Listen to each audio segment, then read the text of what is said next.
ناظرین آپ یہ ویڈیو دیکھیں پھر اس پر بات کرتے ہیں۔ اور جو بہت ہی بنتے تھے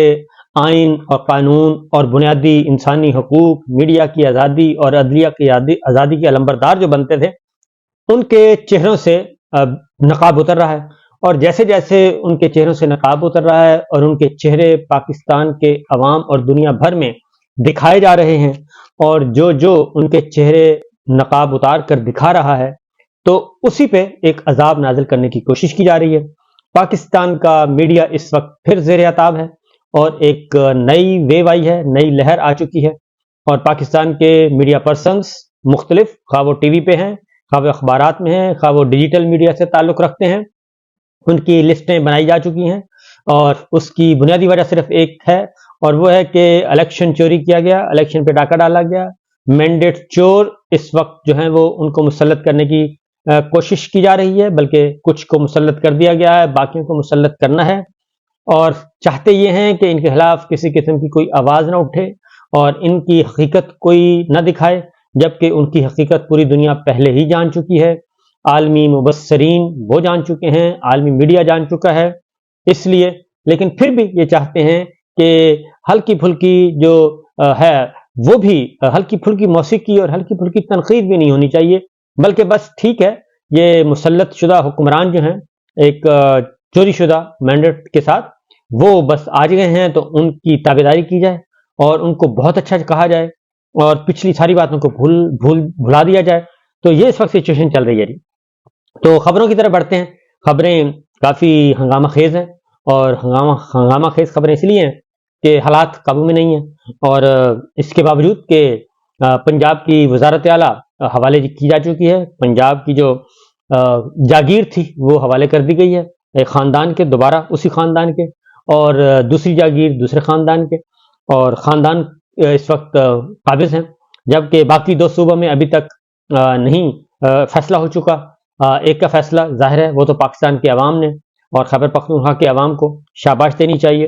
کہ انہوں نے باقاعدہ طور پہ شیر کے پنجے وہ جبڑے سے وہ اپنی کھینچا ہے اپنا مینڈیٹ، اور اس میں چوری نہیں ہونے دی۔ یہ سچویشن چل رہی ہے۔ پہلا ابھی آج کا دن جو ہے وہ کچھ اس طرح سے ہے جی کہ اسد طور صاحب کو گرفتار کر لیا گیا، اور دو صحافی، ایک عمران ریاض تھے اور ایک اسد طور صاحب تھے، دونوں کو نوٹس ایشو ہوا تھا FIA۔ عمران ریاض خان کو اینٹی کرپشن والے اٹھا کر لے گئے، اور ابھی تک انہوں نے اپنے پاس رکھا ہوا ہے۔ ان کی درخواست ضمانت ہیئرنگ نہیں ہو رہی، جج صاحب آج نہیں تھے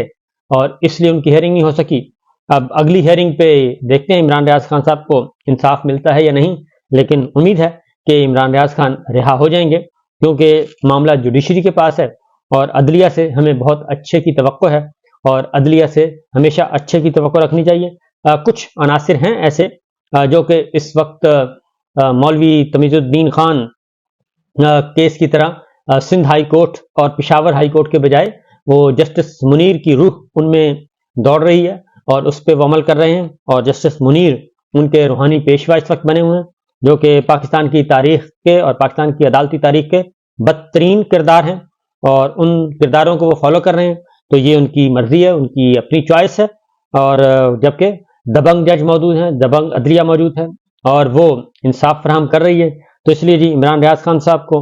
اگلی ہیئرنگ پہ دیکھتے ہیں کہ کیا ملتا ہے، کیونکہ دوسری جانب اسد طور صاحب کو گرفتار کیا گیا ہے، اور اسد طور جو ہے وہ ان کو الزام کیا ہے ان پہ کہ انہوں نے چیف جسٹس قاضی فائز عیسیٰ صاحب کی شان میں کوئی گستاخی کی ہے، اور اس لیے ان کو FIA نے بلایا باقاعدہ طور پہ، اور بلا کے حالانکہ اسلام آباد ہائی کورٹ ایک آرڈر بھی پاس کر چکا تھا، لیکن اس کے باوجود ان کو گرفتار کر لیا گیا، اور انہوں نے جسٹس قاضی فائز صاحب کی شان میں انہوں نے کہا جی گستاخی۔ حالانکہ اسد طور صاحب ان جرنلسٹوں میں بلکہ 2-3 جرنلسٹ تھے جو کہ جسٹس قاضی فائز صاحب پہ جب الزام لگا اور ان پہ ریفرنس بنا ان کی اہلیہ پہ، اور 1-2 جرنلسٹ تھے جو ان کو، بلکہ اسد طور صاحب اکلوتے تھے جو FBR اور ان کے ساتھ ساتھ جاتے تھے، ان کو لک آفٹر کرتے تھے، ان کی خبریں دیتے تھے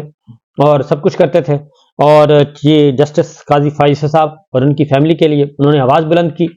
لیکن ہوا یہ کہ جیسے ہی انہوں نے جسٹس قاضی فائز صاحب پہ تنقید شروع کی، کیونکہ بلے کا نشان والا کیس بڑا مشہور و معروف کیس ہے، اور اس کے بعد اور پھر وکلا کے ساتھ رویہ قاضی صاحب کا، اور لائیو ٹرانسمیشن، آپ کو پتہ یہ لائیو سماعت ہوتی ہے، ہیئرنگ سن رہے ہوتے ہیں، ہم سب سن رہے ہوتے ہیں، پوری دنیا سن رہی ہوتی ہے، اس میں جو حشر ہوتا ہے اس میں فیصل صدیقی صاحب ایک دفعہ کراس ٹاک بھی کر چکے ہیں، اور جو بھی وکیل آتے ہیں ان کو کہا جاتا ہے کہ میں آپ کو توہین عدالت میں اندر بھیج دوں گا، یا میں آپ کا لائسنس کینسل کروا دوں گا. تو یہ چیزیں چل رہی ہیں. اسد طور صاحب اسی کو پوائنٹ آؤٹ کر رہے تھے، اور انہوں نے کافی دکھایا جب انہوں نے دیکھا کہ یہ تو بہت ڈفرینٹ مین نکلے اور بالکل مختلف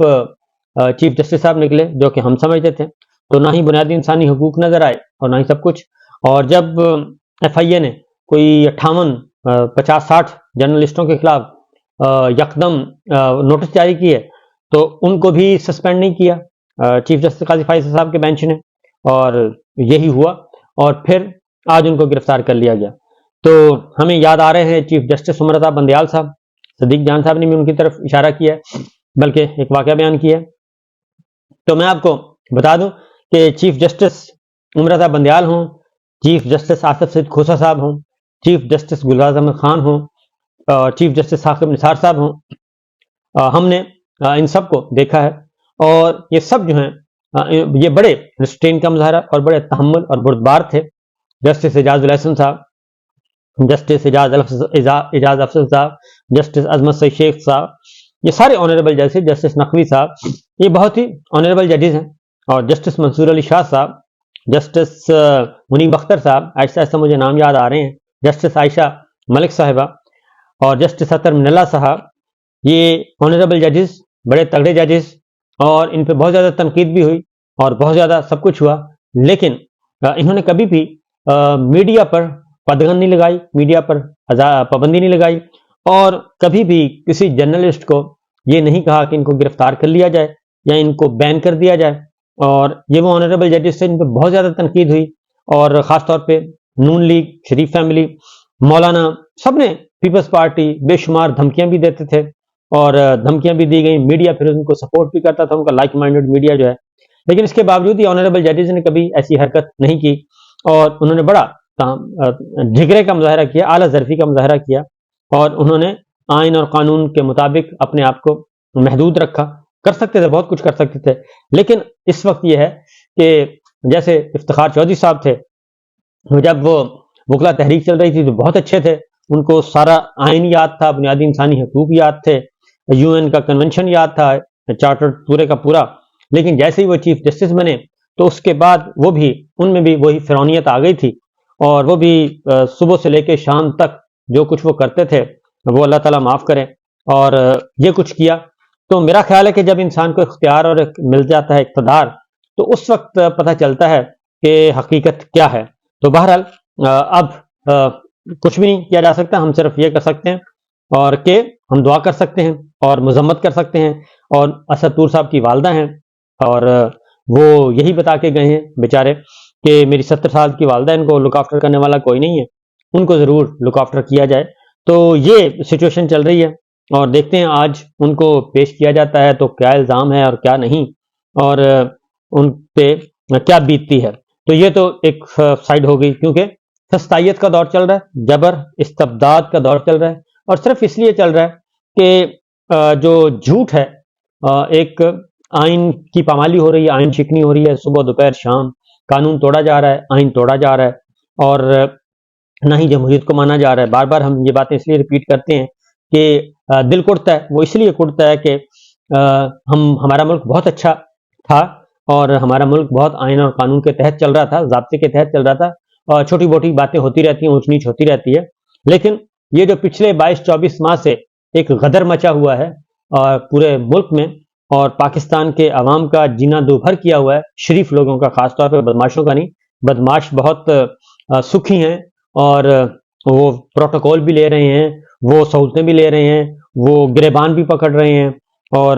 گریبان پکڑنے کے باوجود ان کے پاؤں پکڑے جا رہے ہیں. تو لیکن جو شریف لوگ ہیں، جو آئین اور قانون کی حکمرانی چاہتے تھے، جو رول آف لا چاہتے تھے، جو ڈیموکریسی چاہتے تھے، جو پاکستان کو ایک ویلفیئر اسٹیٹ دیکھنا چاہتے تھے، ان سب کو جو ہے وہ ہزاروں کی تعداد میں ہیں، وہ ان سب کی نہ ہی چادر اور چار دیواری محفوظ، نہ ہی ان کی ماؤں بہنوں بیٹیوں کی عزتیں عصمتیں محفوظ، اور نہ ہی چادر اور چار دیواری کے ساتھ ساتھ ان کا جان مال آبرو محفوظ، اور ان کو عبرت کا نشان بنایا جا رہا ہے، اور وہ صرف اس لیے کہ وہ پاکستان کا نام لیتے ہیں اور اچھا پاکستان دیکھنا چاہتے ہیں۔ یہ حرکتیں ہم 1970 میں کر چکے ہیں، ہمارے جو بڑے ہیں، ان کے بڑے، ہمارے بڑے نہیں، ان کے بڑے جو ہیں وہ کر چکے ہیں، اور وہ ویڈیوز بھی سامنے آ رہی ہیں، وہ ساری چیزیں ہم دیکھ رہے ہیں، لیکن سبق نہیں سیکھ رہے یہ لوگ۔ اور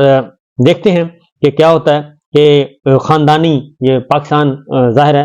ان کے لیے تو نہیں بنا کہ پاکستان جو ہے وہ ان کے حوالے کر دیا جائے، اور 24-25 کروڑ پاکستان کے عوام جو ہیں وہ بالکل بھیڑ بکریوں کی طرح ایک سائڈ پہ رکھ دیا جائے۔ اس کا امکان بہت کم ہے۔ ریئیکشن ہوگا، رد عمل آئے گا، اور رد عمل بہت ہی سنگین آئے گا۔ صورتحال اس وقت یہ ہے کہ کیونکہ ایک جعلی نظام میں نے آپ کو بتایا مسلط کرنے کی کوشش کی جا رہی ہے۔ ایک سیشن جج ہے لاڑکانہ، انہوں نے استعفیٰ دیا ہے، اور ان کا استعفیٰ وہ کہتے ہیں سید شرف الدین شاہ کا استعفیٰ ہے، سیشن جج ہیں، اور انہوں نے کہا ہے کہ جسٹس سلیم جیسر کے منشی کے بیٹے کو سن کوٹے پر نوکری نہ دینے پر منشی نے سنگین نتائج کی دھمکیاں دی۔ سیشن جج نے اپنے استعفے کی وجوہات بتاتے ہوئے لکھا کہ مطلوبہ شرط یعنی میڈیکل چیک اپ کے بغیر تقرر نامہ جاری کرنے کے لیے دباؤ ڈالا گیا۔ ایڈیشنل رجسٹرار نے لینڈ لائن نمبر پر جسٹس سلیم جیسر کے منشی کے بیٹے کو تقرر نامہ دینے کا کہا۔ استعفے میں کہا گیا ہے کہ میری تصدیق کے لیے لاڑکانہ میں متحدہ عدالتوں کے انسپیکشن کی رپورٹ وائرل کی گئی۔ جسٹس سلیم جیسر کی انسپیکشن کے دوران لکھے گئے نوٹس پہ بھی سوشل میڈیا پر وائرل کروائے گئے، اور بنا کسی ثبوت کے غلط نوٹسز تحریر کیے گئے، اور احکامات پر انسپیکشن کے دوران لکھے گئے نوٹسز میری ذاتی فائل میں شامل کیے گئے۔ سیشن جج لاڑکانہ سید شرف الدین شاہ نے اپنے استعفے میں لکھا کہ 27 سال عدلیہ کا حصہ رہا ہوں، اس ذلت کے ماحول میں ملازمت نہیں کر سکتا۔ تو یہ سچویشن چل رہی ہے، ہر طرف نفسا نفسی کا عالم ہے، اور دوسری جانب معاملات یہ ہیں جی کہ سنی اتحاد کونسل کو ابھی تک یعنی کہ پاکستان تحریک انصاف کو مخصوص نشستوں کی الاٹمنٹ نہیں کی جا رہی، اور کل بھی فیصلہ نہیں ہو سکا۔ آج پھر الیکشن کمیشن کا فل جو ہے بینچ یعنی کہ چیف الیکشن کمشنر +1+4 وہ بیٹھیں گے، اور اس پہ دوبارہ غور و خوض کریں گے کہ کیونکہ حکم حاکم ہے کہ فی الحال ان کو نشستیں نہیں دینی، ان کو مزید رگڑا لگانا ہے، اور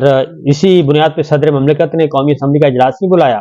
اور انہوں نے اسمبلی اعتراض کے ساتھ واپس کر دی، وہ ریکارڈ کا حصہ رہے گی۔ انہوں نے یہی کہا ہے کہ آپ پہلے اسمبلی مکمل کریں، ایوان مکمل کریں، اس کے بعد اگلا کام کیا جائے گا۔ لیکن ان کے صدر مملکت کو ظاہر ہے کون سمجھتا ہے یہاں پہ کوئی عزت اور احترام نام کی تو کوئی چیز ہے نہیں، لہذا ان کی اسمبلی ایک طرف رکھ کے اسپیکر صاحب نے اجلاس بلا لیا ہے 29 تاریخ کو، اور 29 تاریخ کو اب اجلاس ہوگا، اور لیکن ابھی تک خواتین کی اور مخصوص نشستیں نہیں دی جا رہی۔ دوسری جانب باقاعدہ طور پہ ایک بڑا بینچ بنا دیا گیا ہے، مخصوص نشستوں کے حوالے سے کاز لسٹ جاری کر دی گئی ہے، اور مختلف درخواست گزار آ گئے ہیں میدان میں، خالد مقبول صدیقی صاحب، محمود احمد صاحب، مولوی اقبال حیدر اور کنز السعادت کی درخواستوں پہ آج یہ فیصلہ ہوگا، اور 4-5 درخواست گزار آ گئے ہیں،